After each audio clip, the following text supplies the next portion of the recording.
the property of Otto R Bade that this mill operated in 1731 to the mid-1940s.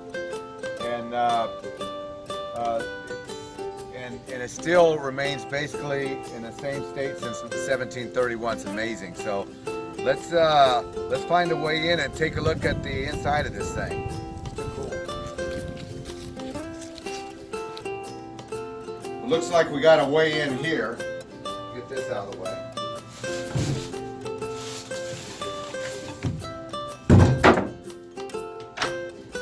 We got it.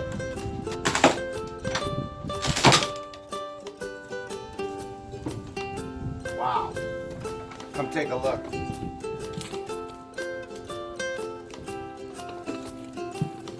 So there's a catwalk right here crossing the depths of the old mill. Looks like where the water would wash through to run the mill.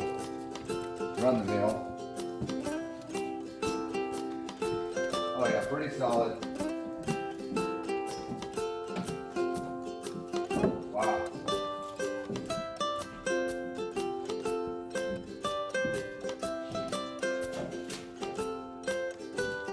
So it looks like we got lifting equipment here, wheels for lifting heavy equipment. But down into the depths of the well, we'll go down here next because it looks like we've got a water pipe here that I believe water would enter from a lake that was created by a dam that no longer exists. And that water would flow in and looks like it would run and push the mill here and then flow out the other side of the building. So yeah, let's go down there and take a look.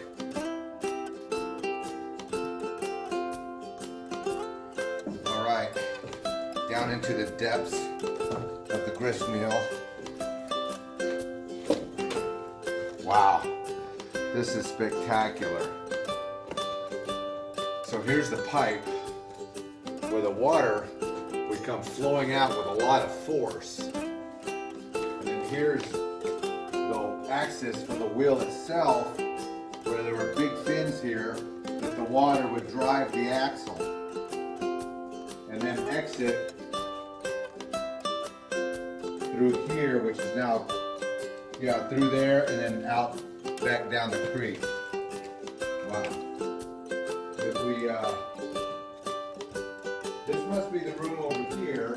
Beautiful stone column, by the way. I mean, these are solid rock. I mean, we're talking about the 1700s here. What construction, and so strong. You know, the arches that found to be so strong during the days of the Romans. All right. Yeah, this must be actually the room where the grinding of the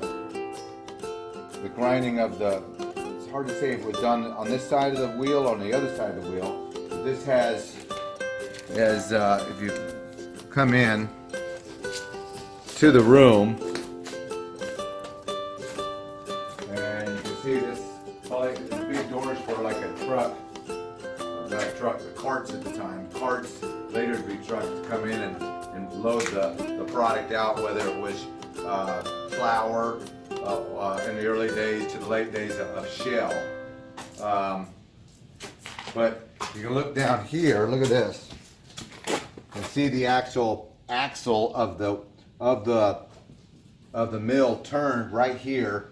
This was the this heavy timber was where this axle spun, and this whole wheel had its fins on it to turn, and the gears, the gears would probably have to be in that room to run whatever the tooling that used to mash the grain and turn the grain into flour. I would presume it could have been on this side. I mean, it could have ran off here with more equipment here, more wheels and stuff to run the machines here, because this would be more apropos having the opening for the horse carts to come in and load the flour out. But regardless, I mean, this is basically unchanged since 1731. A big part of Americana, our American history, right here unchanged for hundreds of years in this wonderful stone structure mill house. It's amazing. Americana.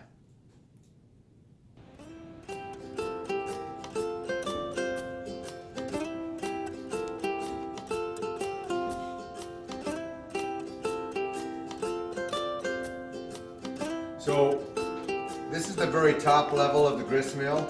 I don't know how many levels it must be, 5 or 6, 7. But so it looks like these turn because all the knots are in here for turning. So some type of belt was on here, and what these did, I'm not exactly sure, but like a leather belt would turn on the steel portion, and it would turn off the mill as well. And what these did, I don't know. Maybe you put a little playing card on them so you could like make the little sound we did on our bicycles. That would work. Remember putting playing card on for your spokes?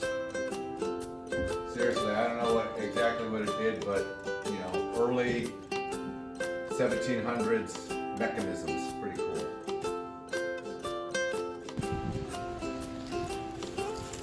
We're on the outside of the 1731 mill house. So the water would come out from underneath here after flowing through the mill, turning the wheel, and then flow here, and then there's a creek that runs back here and would just flow into that creek. Another bridge, stone bridge over the waterway here. That bridge was all stone, so it was probably built in the same 1731 time period. But what beautiful surroundings. And this hidden gem of Americana and American history, 1731 Grist Mill, right here on the property of Otto R Bade. Just amazing American history. It's great.